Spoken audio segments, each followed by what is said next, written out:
Olá, sejam muito bem-vindos ao programa Momento Medicina. E no nosso quadro O Mundo Mais Criança, quem nos recebe é o Dr. Leonardo Rova Esteves, ele que é ortopedista, traumologista. Tudo bem, doutor? Tudo bem, Roberta. É um prazer estar com vocês aqui novamente, né, e falar de um assunto tão importante que são as contusões, né, nas crianças. É isso aí, doutor. Muito obrigada por ter aceito o nosso convite. E hoje, um assunto que nós recebemos bastante e-mails com muitas dúvidas. E as férias chegaram, não, doutor? E com elas, a gente sabe que as crianças, elas pulam para cá, pulam para lá. São férias de inverno, né, doutor? Então, a gente sabe que as crianças ficam bem agitadas, né? Enfim. E hoje nós vamos falar sobre um assunto muito interessante, que são as contusões. Doutor, para que todos entendam, o que é uma contusão? Então, uma contusão é um trauma contuso, né? Uma pancada que acontece, né, em alguma região do nosso organismo onde não existe lesão da pele. Então, essa é a definição da contusão. A contusão ela pode ser leve, moderada ou grave, né? E ela varia muito nos seus sintomas e nos seus sinais, né? Uma contusão leve, geralmente ela está associada a um trauma de baixa energia. Então, por exemplo, a criança tem uma queda da própria altura, né, uma pancada, né, isso acarreta uma pequena lesão dos vasos e pode fazer um hematoma pequeno e uma equimose, que é o roxinho ali, né. Normalmente não causa uma complicação maior, a não ser uma dor por alguns instantes ali, e a função daquele membro, daquela criança, ela volta a brincar, a fazer as coisas normalmente. Já a contusão moderada, ela está associada a um trauma de moderada intensidade, né? Por exemplo, uma queda de um beliche, uma queda de bicicleta, de patins, de skate. Então, já existe uma lesão já moderada nesse caso, né? A lesão pode ser manifestada por um hematoma de maior gravidade, né? Que dependendo da localização ou da extensão dele, pode inclusive ser de tratamento cirúrgico, pode ser necessário drenar esse hematoma. Né? E as contusões graves, né, que estão associadas aos traumas de alta energia, né? Por exemplo, um acidente motociclístico, um acidente automobilístico ou uma queda de uma altura maior. Né? Esses casos, né, dependendo da região acometida, são casos em que se pode ter uma condição extremamente grave, inclusive o óbito. Né? E quando acomete os membros, pode desencadear uma condição chamada síndrome compartimental, que é extremamente grave. Essa é de tratamento cirúrgico, e a síndrome compartimental é quando existe uma pancada em um segmento do corpo, em um membro do corpo. Essa pancada ela é tão forte que ela causa um inchaço, um edema muito grande, e a pressão lá dentro aumenta e causa uma lesão nervosa e uma lesão vascular. Então, é necessário que se faça uma cirurgia para descomprimir aquele segmento, né, e evitando que assim tenha uma sequela em um comprometimento mais grave. Então, a contusão ela varia muito nos seus estágios, pode ser desde uma coisa banal até uma coisa extremamente grave. Né?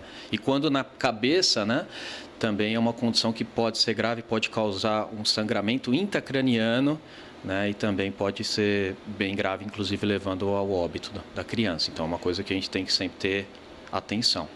Cuidado. Perfeito, doutor. E o doutor Leonardo participa conosco do nosso quadro Pergunte ao Especialista. Nosso programa foi às ruas e nós temos algumas perguntas. Está pronto para respondê-las, doutor? Pois não, vamos lá.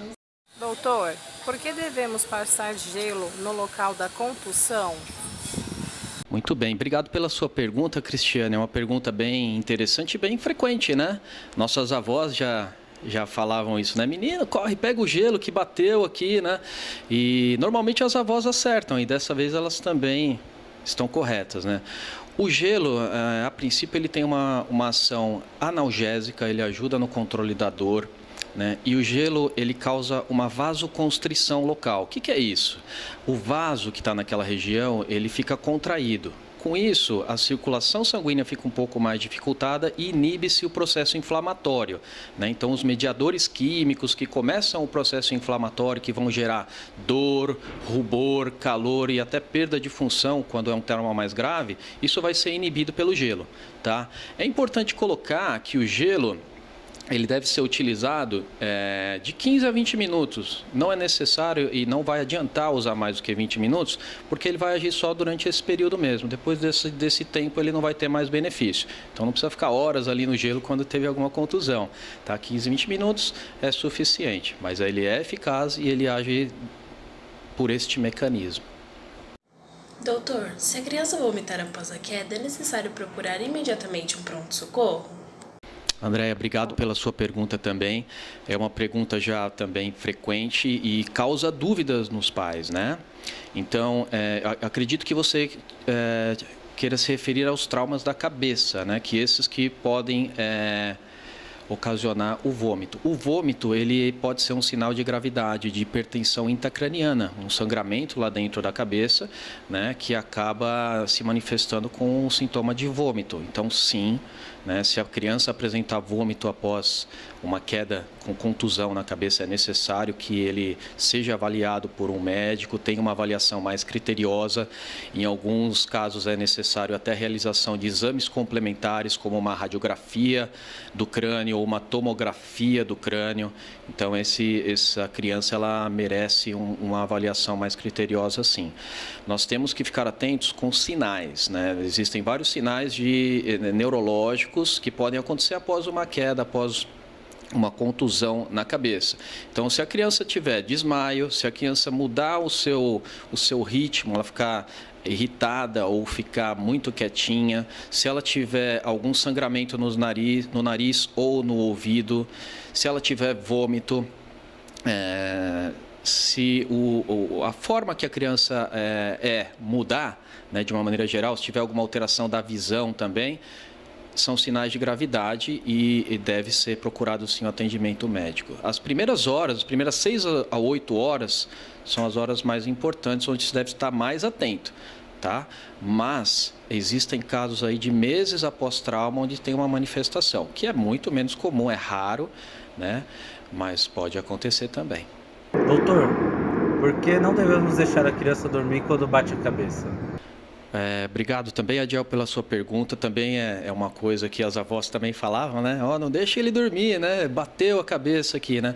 E isso elas têm razão também em termos, né? Depende um pouco. Então, assim, por que não se deve deixar a criança dormir? Porque ela deve ficar em observação, justamente para que a gente possa avaliar todos esses sinais e sintomas que eu já me referi, né? Então, se a criança tiver qualquer alteração e ela estiver dormindo, pode passar despercebido pelos pais.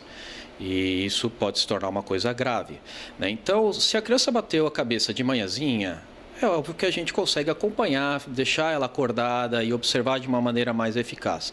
Se ela costuma dormir às 21h30, por exemplo, e teve uma contusão na cabeça às 21 horas, essa criança ela vai ter sono, ela vai ficar sonolenta porque é a hora dela dormir, né? Então, deve-se observar o ritmo normal da criança. Ela está no seu ritmo normal, é normal que ela tenha sono naquele horário, né?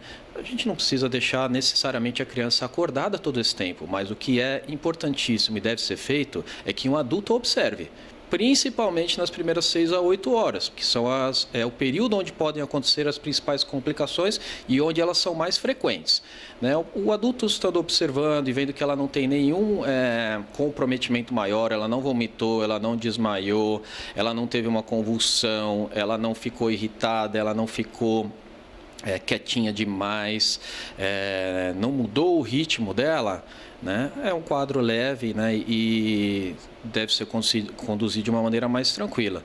Seria importante, né? E é importante se o pai conseguiu ver o evento, né? Então, estimando-se o grau de energia que está envolvido nessa contusão, também é um fator importante. Então, se o pai viu que a criança caiu ali, ela estava andando ou até correndo, tropeçou e bateu, né, que é um trauma de baixa energia, a gente fica um pouco mais tranquilo, porque raramente isso pode causar algum problema maior. Agora, a criança caiu de um beliche, caiu da bicicleta correndo, já é um trauma de moderada energia. Nós devemos ficar mais atentos. Então, como ocorreu tudo, também é uma questão importante para que a gente possa conduzir de uma maneira correta essa contusão. Doutor Leonardo, às vezes, por falta de conhecimento, a mãe fica desesperada quando a criança tem uma contusão, ela cai de uma altura grande e, enfim, a mãe acaba automedicando a criança. Ou às vezes pesquisa na internet, acaba pesquisando o Dr. Google, né? E acaba automedicando. Eu queria que o doutor falasse sobre o perigo da automedicação. Muito legal, Roberta. É uma prática muito frequente, né, na nossa cultura, a automedicação, né? E eu vejo ela com uma certa dualidade, né? Existem condições, né, onde a automedicação ela é benéfica, né? Então, usar medicações que não exigem receita, como paracetamol, dipirona para dor, numa situação corriqueira do dia a dia, essa seria uma automedicação benéfica, né? Com esse tipo de medicamento e nessas condições, né? Então, deve-se imperar o bom senso, né, de quem está automedicando. O que é perigoso e o que deve ser evitado é a utilização de medicações que exigem receita, né? Porque se elas exigem receita é porque deve ser prescrito por um médico, então ela pode causar efeitos adversos, né? E pode mascarar sintomas, né? Então, no caso das contusões, que é o tema da nossa discussão hoje, se a criança tiver algum comprometimento maior de gravidade e de repente for usado alguma medicação que mascare o sintoma, um anti-inflamatório, um analgésico mais forte, isso pode dificultar o diagnóstico, né? E causar um problema, um diagnóstico mais tardio, já acarretando alguma complicação nesse quadro, né? Então, a automedicação, ela não deve ser feita nesses casos, obviamente, né? Deve-se ter muito critério, então, em quando utilizar. Casos corriqueiros, não existe problema. A criança tem uma febre, as mães sabem muito bem conduzir, inclusive são orientadas pelos pediatras a utilizarem, né? A gente não deve deixar as crianças sofrerem, né? Mas nesses casos de maior gravidade, onde se exige uma medicação diferenciada ou nos casos que pode ter algum efeito adverso a mais, esses casos não devem ser automedicados e deve procurar um serviço médico para que se faça o tratamento de uma maneira adequada. Perfeito, doutor. Doutor Leonardo, muito obrigada pela sua participação tão valiosa aqui no programa Momento Medicina. Eu que agradeço, Roberta, e me ponho à disposição se caso exista mais alguma dúvida no meu canal pelo e-mail deltamed@deltamed.med.br, tá? Eu agradeço mais uma vez e estou à disposição aí para as perguntas, caso necessário. Obrigada, doutor. Eu vou ficando por aqui até o nosso próximo encontro. Programa Momento Medicina. Aqui você encontra informação com responsabilidade.